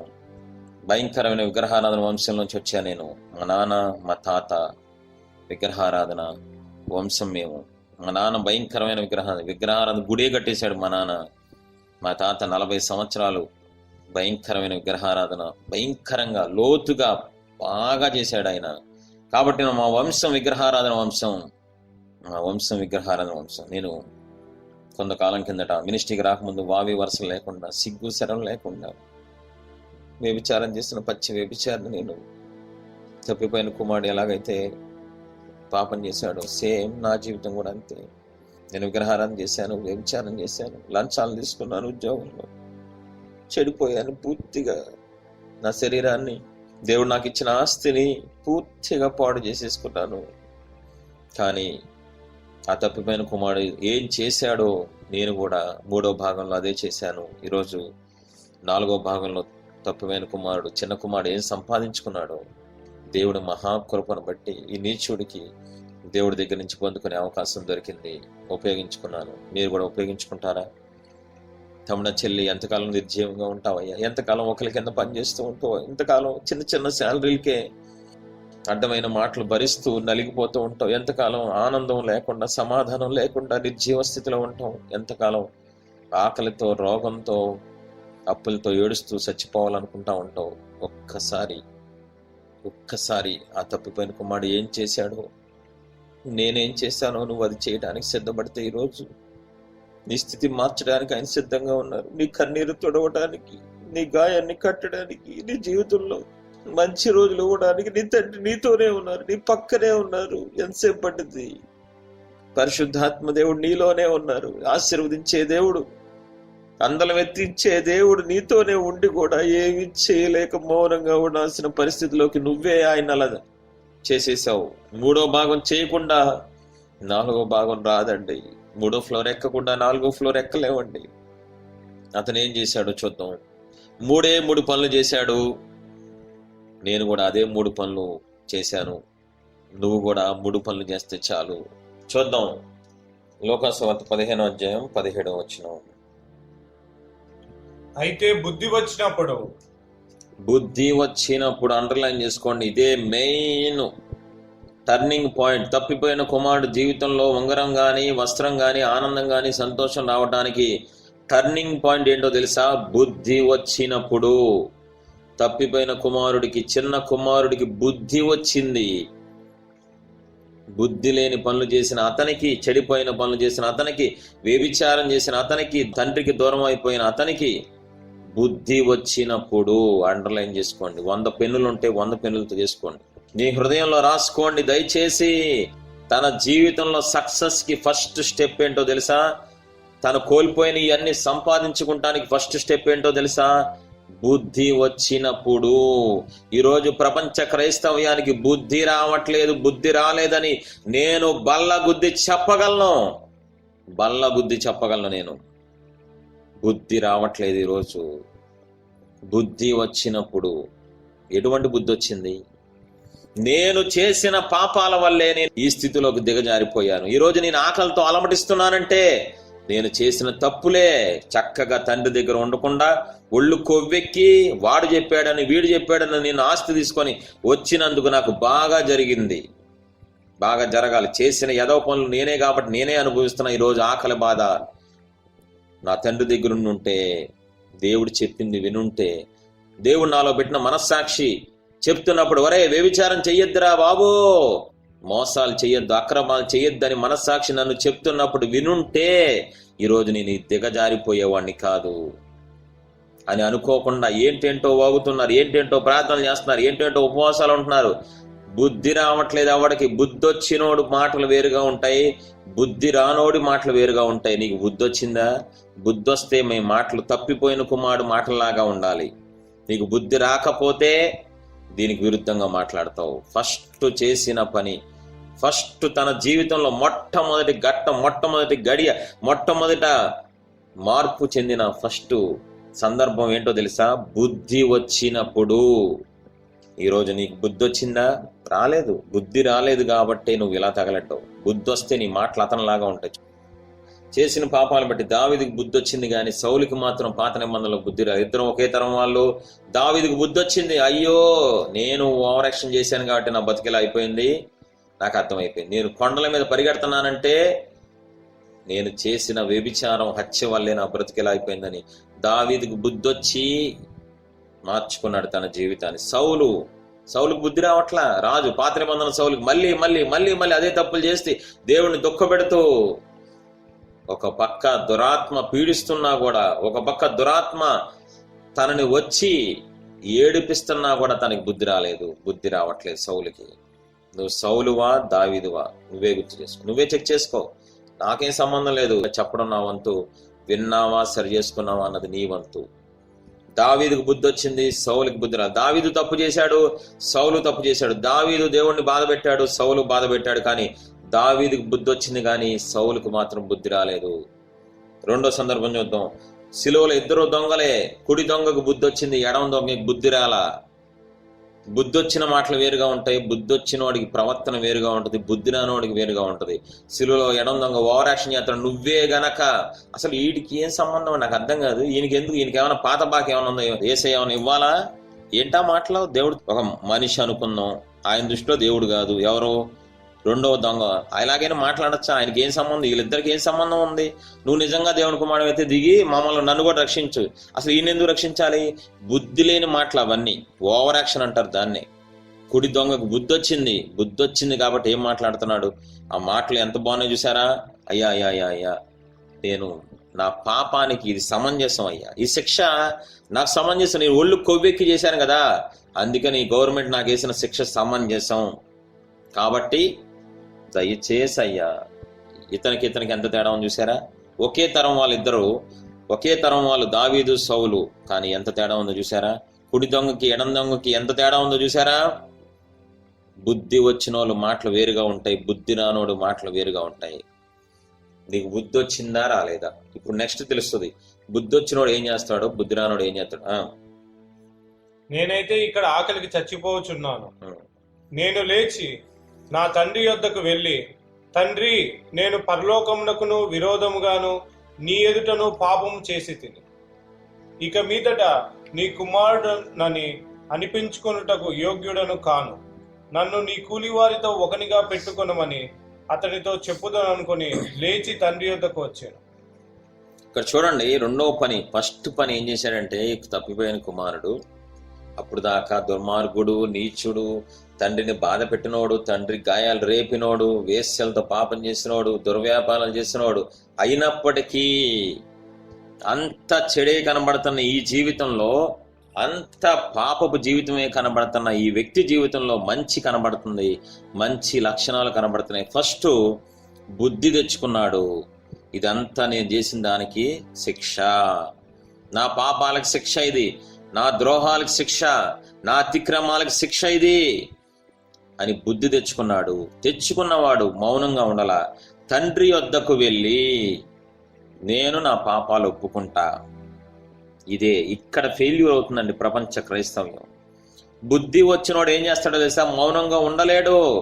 బుద్ధి వచ్చినాడు దేవుడు పాదాల దగ్గరికి వెళ్ళిపోతాడు, ఒంటరిగా వెళ్ళిపోయి, అయ్యా నేను ఒళ్ళు కొవ్వెక్కి పాపం చేశానయ్యా, నేను చేసిన పాపాలే నన్ను తరుముతున్నాయి అయ్యా, నా ద్రోహాలు, నా మోసాలు ఈరోజు నాకు మనశ్శాంతి అనేది లేకుండా, తినటానికి కూడా తిండి లేకుండా చేసేసినాయి అయ్యా అని దివారాత్రులు ఏడుస్తాడండి. దావీదు వలే, పేతురు వలే తప్పిపోయిన కుమారులాగా ఏం చేస్తాడు తెలుసా? బుద్ధి తెచ్చుకున్నాడు. బుద్ధి వచ్చితే వెంటనే తండ్రి దగ్గరికి, దేవుడు పాదాల దగ్గరికి వెళ్ళిపోయి పాపాలు ఒప్పుకుంటానికి మొదలు పెడతాడు. అబ్బే, అసలు ఈ స్టోరీ లేదండి భూమి మీద. అసలు పాపాలు ఒప్పుకునేదే లేదు. ఇక్కడ బైబిల్లో ఎందుకుందండి అంత స్పష్టంగా? బైబిల్లోంచి చూపిస్తున్న నేను కొత్త బోధ ఏం కాదు, ఉన్న బోధే. కొత్త బోధ తెచ్చారు వాళ్ళు. పాపాలు ఆటోమేటిక్గా పోతాయి, ఆటోమేటిక్ మిషన్ ఏంటి? ప్రజల జీవితాలతో ఆడుకుంటారు. తప్పండి, ఇది మహాపాపం అండి.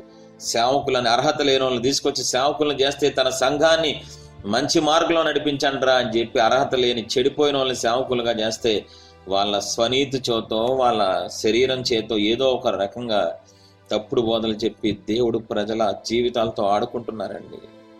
ఏడుపు వచ్చేస్తుందండి. దేవుళ్ళో ఉండి కూడా నిర్జీవ స్థితిలో ఉండి సాతాను చేతిలో బంధించబడి నలిగిపోతున్న ప్రజలను చూస్తే ఏడుపు వస్తుందండి. సంవత్సరాల భక్తి అంతా బూడిలో పోసిన పన్నీర్ అయిపోతుంది. నాకు తెలుసండి ఆ బాధ ఏంటో, నాకు తెలుసు ఆ నొప్పి ఏంటో, ఆ కష్టం ఏంటో నాకు తెలుసు. పాపక్షమాపణ లేకుండా నా ఉద్యోగంలో central government job officer post అండి, రూపాయి మిగిలేదు కాదు. ప్రతి నెలంతా కష్టపడితే ఫస్ట్ తారీఖు రాగానే డబ్బు అంతా అప్పులో కట్టాలంటే ప్రాణం చచ్చిపోయేదండి. నాకు తెలుసు శాపం అంటే ఏంటో, నాకు తెలుసు. నలిగిపోయినండి. నా కష్టార్జితం అంతా బూడిదలో పోసిన పన్నీర్ అయిపోయేది. శాపగ్రస్తులుగా ఉండొద్దు దేవుని పిల్లలారా. తప్పిపోయిన కుమారుడు చేసినట్లు నువ్వు చేసినట్లయితే, ఇతను తీసుకున్న మంచి నిర్ణయం, తన తండ్రి దగ్గరికి వెళ్ళిపోయి తండ్రి కాళ్ళు పట్టుకుంటాను, అయ్యా నేను పరలోకానికి విరుద్ధంగా నీకు విరుద్ధంగా పాపం చేశాను, చూడు నాకు స్పష్టంగా ఉంది, నీకు గనక బుద్ధి వస్తే వెంటనే పరిగెత్తుకుంటూ వెళ్ళు దేవుడి పాదాల దగ్గరికి వెళ్ళి, దేవుడి దగ్గరికి వెళ్ళి దివారాత్రులు నీ వస్త్రాన్ని కాకుండా హృదయాన్ని చింపుకొని దివారాత్రులు దావీదు వలె కన్నీరు గార్చు, నేను విగ్రహారం చేసి మిమ్మల్ని ఏడిపించానయ్యా, వ్యభిచారం చేసి మిమ్మల్ని దుఃఖ పెట్టానయ్యా, నేను లంచాలు తీసుకున్న మోసాలు చేశాను, అక్రమాలు చేశానయ్యా, నువ్వేదైతే చేశావో ఆ పాపాలను బట్టి రోజు దివారాత్రులు కొంతకాలం ఒప్పుకున్నట్లయితే, ఎవరు ఒప్పుకుంటున్నారండి ఈ రోజుల్లో? అసలు పాపం గురించి, పాపాన్ని ఒప్పుకోవాలని ఎవడు చెప్తున్నాడండి ఈ రోజుల్లో? మోసం అండి, దగ అండి, తప్పుడు బోధలండి అవన్నీ.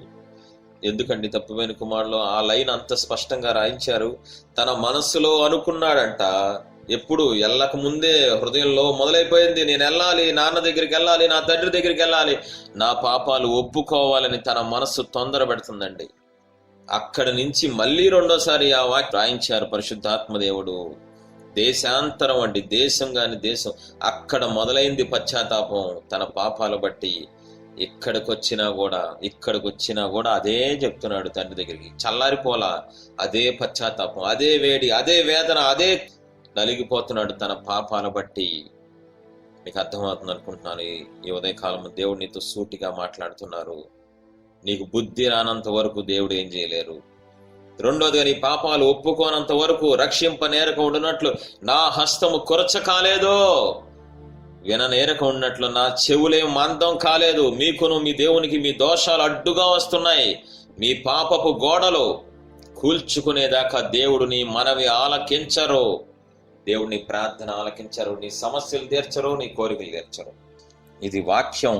వాక్యానికి విరుద్ధంగా ఎవడన్నా మాట్లాడా అది దెయ్యం బోధం అవుద్ది తప్ప దేవుని బోధ అవ్వదు.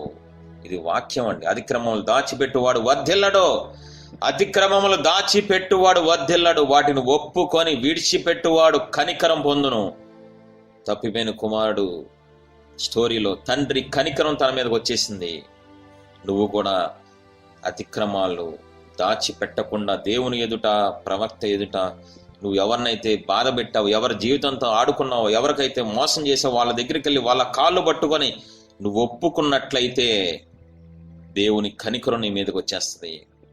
ఇంకా నీ జీవితం ఒక్క రాత్రికి రాత్రి మార్చేస్తారంతే. ఆయనకు అసాధ్యమైంది ఏదైనా ఉందా? నీ కన్నీరు నాట్యంగా మార్చలేరా నా తండ్రి? నీ గాయాన్ని కట్టలేరా? నీ అప్పులు తీర్చలేరా? అంటే ఏదైనా ఒక వే ఉంటే చేస్తారా దేవుడు? వే ఉంటే ఆయనకి మహిమే ఉందండి. ఏ ద్వారం లేనప్పుడే యేసయ్య నామంలో 7 ద్వారాలు తెరవబడతాయి. నీకు యేసయ్య నామంలో 7 ద్వారాలు తెరవబడతాయి. ద్వారం లేనప్పుడు, ఇరుకులో విశాలత కలగజేసే దేవుడు. వాగ్దానాలన్నీ ఎప్పుడండి నెరవేరేది? నువ్వు బుద్ధి తెచ్చుకున్నప్పుడు, నీ పాపాలు ఒప్పుకున్నప్పుడు. మూడవదిగా ఏం చేశాడో చూద్దాం. ఫస్ట్ది బుద్ధి తెచ్చుకున్నాడు, 2 పాపాలను ఒప్పుకుంటున్నాడు, పశ్చాత్తాపడుతున్నాడు. మూడోది ఏం చేశాడు చూద్దాం. 19.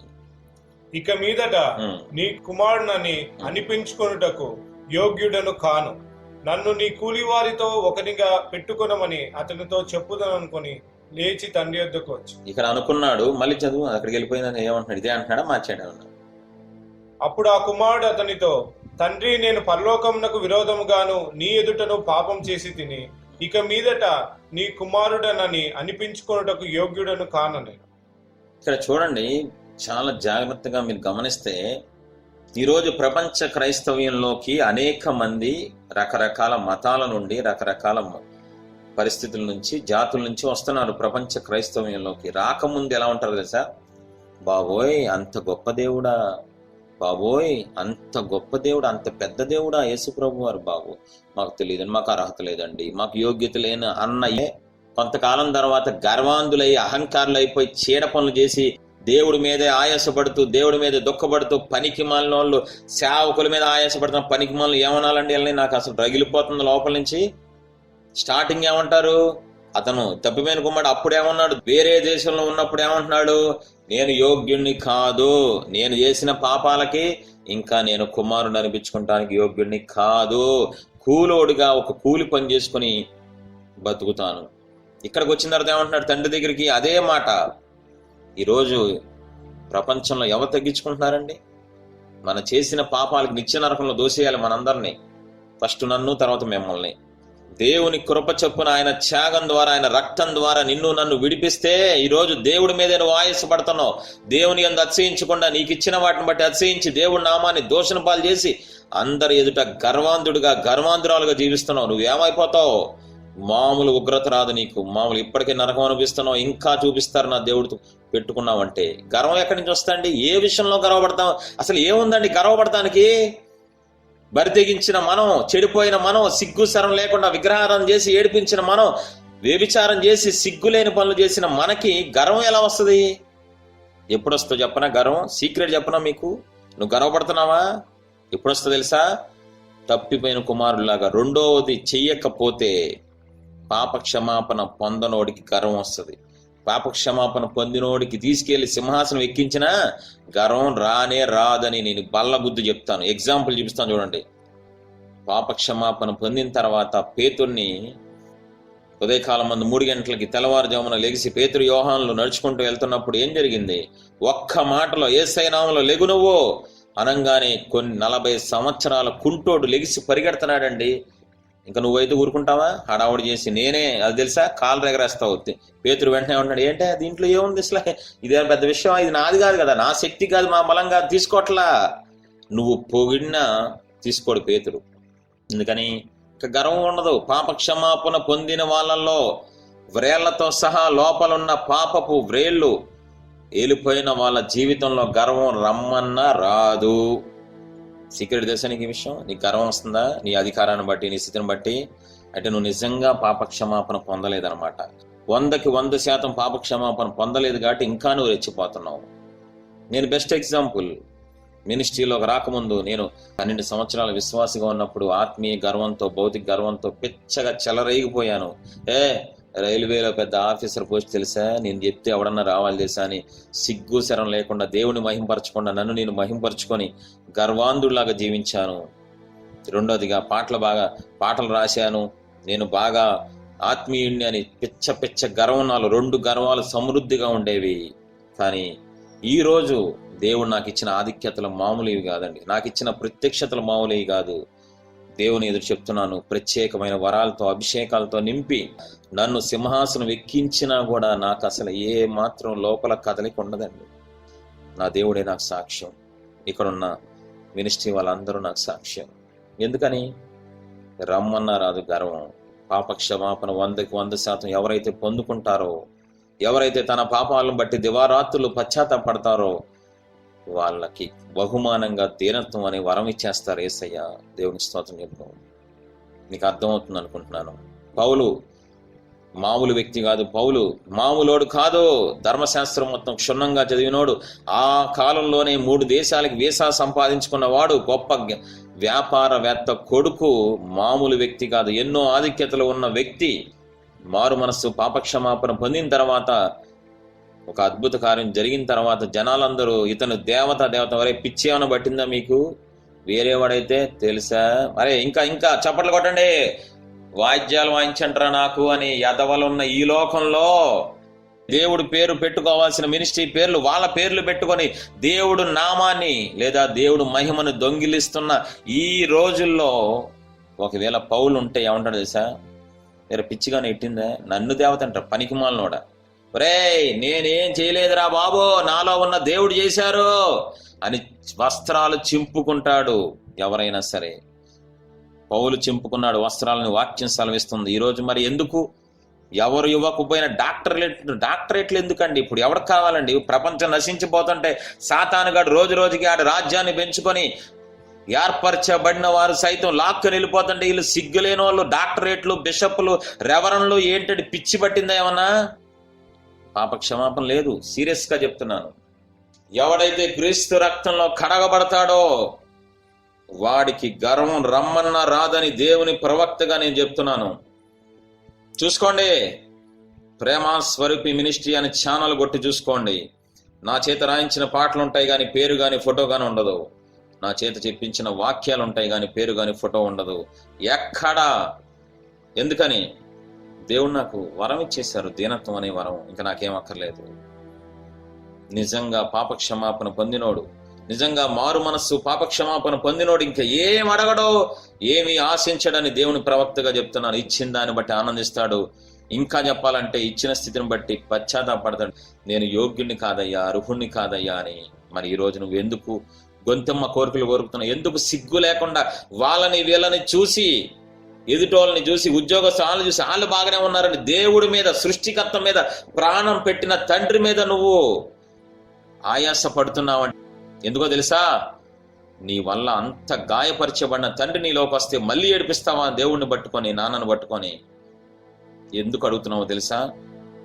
ఎందుకు అడగగలుగుతున్నావో తెలుసా? నీకు మారు మనస్సు లేదో, నీకు పాప క్షమాపణ లేదు కాబట్టి నువ్వు కోరికలు అడుగుతున్నావు, సమస్యలు అడుగుతున్నావు. దేవుడే నీకు సొంతం అయిపోతే ఇంకా నీ కోరికలు ఏంటండి? ఆయన ప్రేమే నీకు బహుమానంగా శాశ్వతమైన ప్రేమను జీవితకాలం ఇచ్చేస్తే ఇంకా ఏంటండి నువ్వు అడిగేది పెంట కోరికలు? నిజమైన మారు మనస్సు పొందినోడు, పాప క్షమాపణ పొందినోడు ఇంకేం అడగడండి. దేవుడితోనే ఫుల్ స్టాప్ పెట్టేసుకొని, దేవుని ప్రేమతోనే ఫుల్ స్టాప్ పెట్టేసుకుంటాడు తన కోరికలు, ఆశలు. అది నిజమైన క్రైస్తవ్యం. అటువంటి వ్యక్తుల కోసం దేవుడు పరలోకం నుంచి ఎదురు చూస్తున్నారు. వాళ్ళకి వద్దన్న వాళ్ళకి ఇస్తారండి ఆశీర్వాదాలు. వద్దన్న వాళ్ళకి నెత్తి మీద పెట్టుకొని ఊరేగిస్తారంతే ప్రపంచవ్యాప్తంగా. నువ్వు అడిగితే ఎవరు, అడగకపోతేనే ఇస్తారు. అర్థం చేసుకో లాజిక్. తప్పిపోయిన కుమారుడు అడిగాడని ఉందా బైబిల్లో? నాకు ఉంగరం అయ్యా, మళ్ళీ వచ్చేసాను కదా అన్నాడా? నాకు వస్త్రం ఇవ్వండి, పాడైపోయినాయి అయ్యా, వ్యభిచారం చేసి చేసి మడ్డి బట్టలు అయిపోయినాయి, నాకు అర్జెంటుగా వస్త్రం డాడీ, నేను చిన్న కొడుకుని డాడీ, ఇద్దరే కొడుకులు, నేను చిన్న కొడుకుని, మర్యాదగా నాకు వస్త్రాలు తెప్పించి డాడీ అన్నాడా? నేను యోగ్యుడిని కాదయ్యా, నేను అసలు మీ కుమారుని అయ్యా కొడుకుగా ఉండటానికి రాలేదు, నేను కూలోడుగా ఒకటిగా ఉంటాను, 3 పూట్ల భోజనం పెట్టండి అని. ఎంత తగ్గింపండి, ఎంత స్పష్టంగా దేవుడు రాయించారండి. నేను యోగ్యుడిని కాదని ఎంతమంది అనగలుగుతున్నారు ఈరోజు? సేవకులు కానీ, విశ్వాసులు కానీ. ఎవడు అనుకో, నేను కష్టపడ్డాను, నేను నిలబడ్డాను, నేను చేశాను, నేను చెందాను, పోతారు, నాశనం అయిపోతారు. గ్యారంటీ చెప్తున్నాను. దేవుడికి గర్వం అంటే అసహ్యం. ఆ గర్వం చేత దేవదూత దెయ్యంగా మారిపోయింది. నీ గర్వం చేత అనవసరంగా నరకానికి వెళ్ళిపోతావు. నువ్వు అహంకారాలను ఎదిరించి దీనుల కృప చూపిస్తా అన్నారు. ఒకటే గుర్తుపెట్టుకో తమ్ముడ, చెల్లి, నువ్వు అడుగుతున్నావంటే నువ్వు మారు మనసు పొందలేదు, నీకు బుద్ధి రాలేదు. నువ్వు ఇంకా కోరికలు కానీ, ఇంకా సమస్యలు అడుగుతున్నావు దేవుడి దగ్గరికి వచ్చి అంటే నీకు పాప క్షమాపణ లేదు. నా నీతిని, నా రాజ్యాన్ని వెతకండి, అప్పుడు మీకు సమస్తం అనుగ్రహిస్తాను. అడగండి అని ఎక్కడా చెప్పలేదు కదండి బైబిల్లో. రోగాల కోసం అడగండి, సమస్యల కోసం అడగమని కొత్త నిబంధనలు చూపించండి ఒకసారి. ప్రియుడా, నీ ఆత్మ వర్ధిల్లుచున్న ప్రకారం అన్ని విషయాల్లో వర్ధిల్లుతో నువ్వు ఆటోమేటిక్గా ఆత్మీయ శిఖరాలు ఎక్కితే చాలు. మారు మనస్సు పాప క్షమాపణ పొందుకొని దేవుడి చిత్తంలో నడిస్తే చాలండి బాబు. నీ కాళ్ళ దగ్గరికి వచ్చి పడతాయండి. నువ్వు అడిగినా రావు, ఇది చేసిన తర్వాత నువ్వు అడగకపోయినా వచ్చేస్తాయి. సీక్రెట్ నీకు అర్థమవుతుంది అనుకుంటున్నాను. ప్రపంచ క్రైస్తవ్యం గుడ్డిగా బ్రతుకుతున్నారండి. సేవకులు గుడ్డోళ్ళ, ఈ విశ్వాసులు గుడ్డిగా నడిపిస్తున్నారండి. గుడ్డోడు దారి చూపిస్తే ఇద్దరు పోతారు అనవసరంగా. నేను ప్రేమాసుర మినిస్ట్రీ మెంబర్లకి చెప్పేది ఒకటే, నువ్వు అడగాల్సిన అవసరం లేదు. నీ సమస్యలు కానీ, నీ కోరికలు అడగాల్సిన అవసరం లేదు. నువ్వు అడగకుండానే ప్రాణం పెట్టిన దేవుడు, నువ్వు అడగకుండానే భూమి మీదకి వచ్చిన దేవుడు, నువ్వు అడగకుండానే సిలువలో బలైపోవడానికి ఇష్టపడిన దేవుడిని నువ్వు అడగడం ఏంటి చండాలంగా? నువ్వేం అడగక్కర్లేదు, అన్నీ ఆయన నీకు ఇచ్చేస్తారు. ఆయన నీకు చెప్పేది ఒకటే, మారు మనస్సు పొందు. 2 పాపక్షమాపణ పొందు. 3వదిగా ఇతనిలాగా నేను యోగ్యుణ్ణి కాదు, ఇదంతా దేవుని కృప వల్ల. నేను యోగ్యుణ్ణి కాదు, నేను అర్హుణ్ణి కాదు, నేను చేసిన పాపాల బట్టి చచ్చిపోయాను ఎప్పుడో. కేవలం ఆయన కృప ద్వారా నేను బ్రతుకున్నానంతే, నాకు యోగ్యత లేదు అని ఎవరైతే తగ్గించుకుని ఉంటారో, ఎవరైతే దేవుడు కృపని హైలైట్ చేస్తూ ఉంటారో వాళ్ళకి 4 ఇచ్చేస్తారు. అంతేకాకుండా 4వదో పని చేయాలి. ఇది ఎవరికి తెలియదు, సీక్రెట్గా ఉంది ఇది. 4వదిగా ఇది షాక్ అవుతారు మీకు చెప్తే, తను తన సమస్యలు చెప్పట్లేదు. తీయండి ఇప్పుడు క్లారిటీగా మీకు చూపించి ముగించేస్తాను. వాడింకా దూరంగా ఉన్నప్పుడు, ఇక్కడ చాలా ఇంపార్టెంట్, వాడింకా దూరంగా ఉన్నప్పుడు తండ్రి వానిని చూచి కనికరపడి. ఎప్పుడు కనికరం వచ్చిందండి? బుద్ధి తెచ్చుకొని మనస్సులో పాపాలు ఒప్పుకుందామని మొదలుపెట్టి 3 తండ్రి దగ్గరికి వచ్చేస్తున్నాడు. దేవుడి దగ్గరికి వెళ్ళిపోతున్నావు నువ్వు. దేవుడి దగ్గరికి వెళతే ఏ మనసుతో? పశ్చాత్తాప మనసుతో. బుద్ధి తెచ్చుకొని పశ్చాత్తాప మనసుతో పాపాలు ఒప్పుకుందామని గనక నువ్వు మొదలు పెడితే తండ్రి ఏం చేస్తారు? కనికరపడి పరిగెత్తుకొని వాని మెడ మీద పడి ముద్దు పెట్టుకొనేను. ఏంటండి ఇదంతా?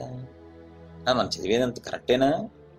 ఒక పాపి మారు మనస్సు పొందితే, ఒక పాపి బుద్ధి తెచ్చుకుంటే, నా పాపాల వల్ల నా తండ్రి సిలువలో మరణించారు, ఇంకా నేను పాపం జోలికి వెళ్ళను అని ఎవరైతే బుద్ధి తెచ్చుకుంటారో, మారు మనస్సు పొందుతారో, పరలోకంలో కోట్ల దేవదూతల ఎదుట పరలోకపు తండ్రి సింహాసనం మీద కూర్చొని ఆనందించండి, నా బిడ్డ మారు మనస్సు పొందాడు, నా కుమారుడు మారు మనస్సు పొందాడు, నా వైపు చూశాడు అని పరలోకంలో సంతోషంతో పండగ చేసుకుంటారని వాక్యం సెలవిస్తుంది.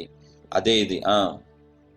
ముద్దు పెట్టుకొని నేను ముద్దు పెట్టేసుకున్నాడు. అమ్మయ్యా, దాన్ని నేను కొడతాడేమో అని భయపడ్డాను, మా నాన్న పరువు తీసేశాను, డబ్బు పోగొట్టాను కదా, అమ్మో ఏం పర్లా, సెట్ అయిపోయాడు మా నాన్న, హ్యాపీ.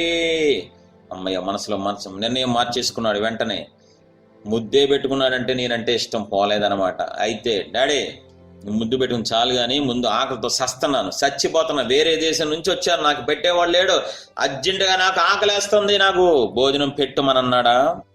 పిచ్చి బట్టలు ఎప్పుడో పందులతో తిరిగానయ్యా, ఈ బట్టలన్నీ పాడైపోయినాయి, నాకు వస్త్రం కావాలి డాడీ అని అడిగాడా?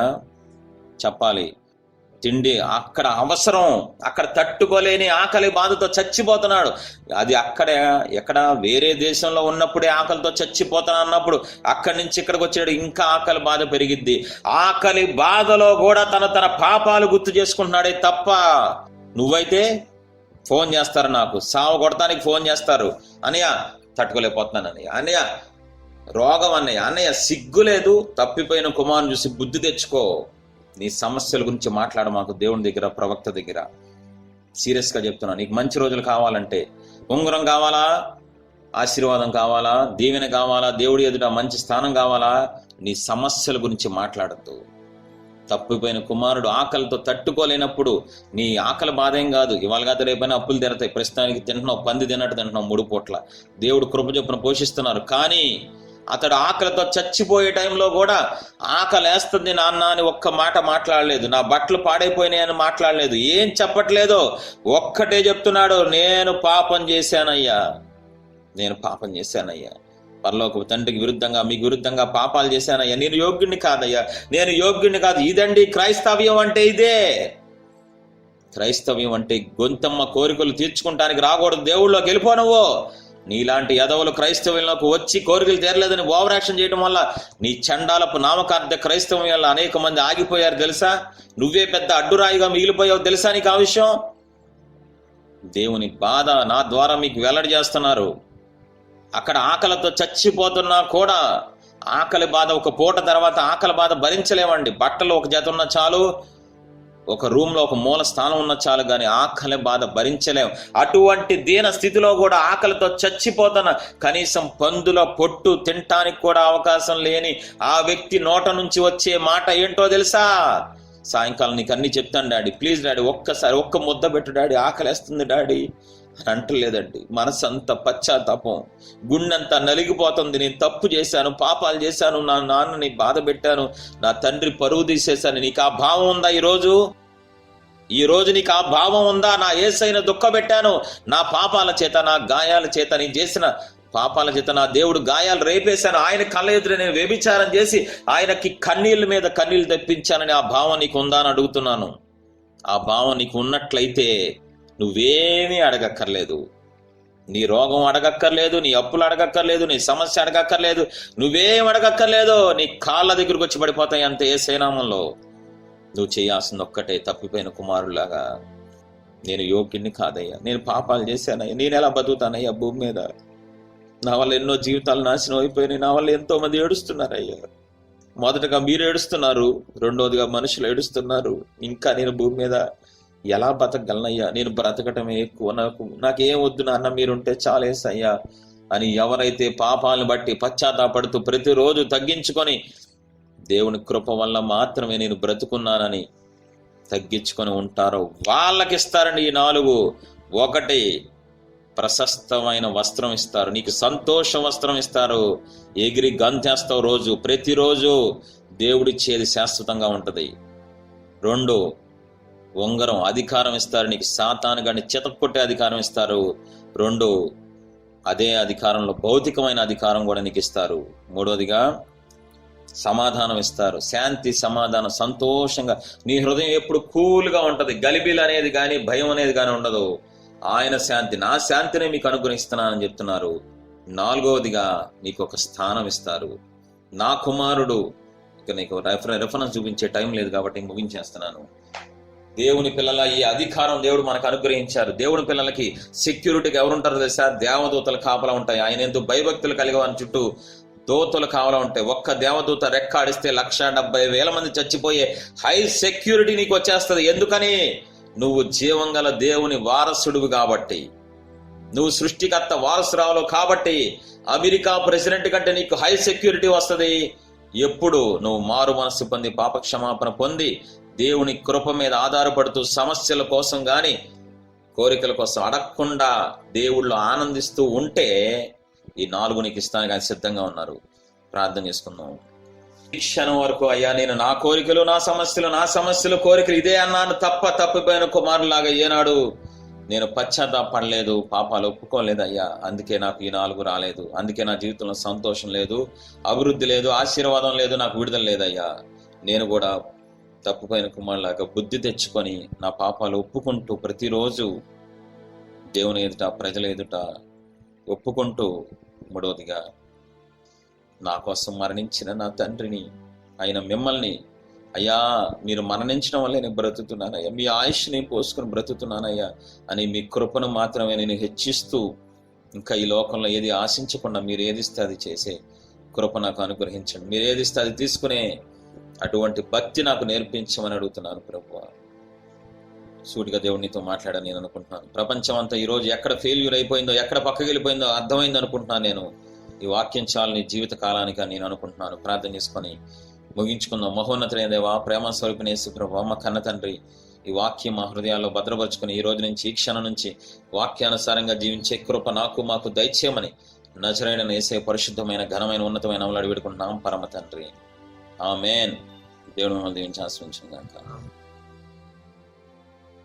మీరు ఆత్మీయ జీవితంలో ఎదగాలనుకున్నా, పాపాలు ఎలా ఒప్పుకోవాలో తెలుసుకోవాలనుకున్నా, ఆత్మీయ సందేహాలు మీకు ఉన్నా, మీ జీవితంలో దేవుని చిత్తం తెలుసుకోవాలనుకున్నా, దయచేసి ఈ వీడియో క్రింద కామెంట్ ద్వారా కానీ ఈమెయిల్ ద్వారా కానీ తెలియజేయగలరు. మా ఈమెయిల్ ఐడి premaswarupiministries@gmail.com.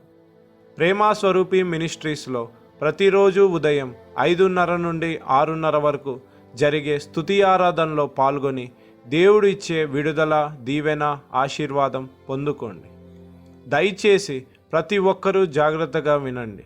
కామెంట్లో కానీ ఈమెయిల్లో కానీ మీ సెల్ నంబర్ పెట్టడం మర్చిపోవద్దు, మీ ఫోన్ నంబర్ పెట్టడం మర్చిపోవద్దు. మేము ప్రార్థన చేసి దేవుని చిత్తంలో ఉన్న ప్రతి ఒక్కరికి ఖచ్చితంగా మేమే ఫోన్ చేస్తాము. అనేక మందికి ఈ వీడియో షేర్ చేసి దేవుడిచ్చే ఆశీర్వాదం పొందుకోండి. మీకు ఆత్మీయ స్తుతులు, ఆత్మీయ పాటలు, ఆత్మీయ సందేశాలు, ఆత్మీయ సత్యాలు కావాలనుకుంటే మా ఛానల్ని సబ్స్క్రైబ్ చేయండి. మా ఛానల్ నోటిఫికేషన్స్ కొరకు బెల్ని క్లిక్ చేయండి. దేవుడు మిమ్మల్ని దీవించి ఆశీర్వదించునుగాక. ఆమేన్.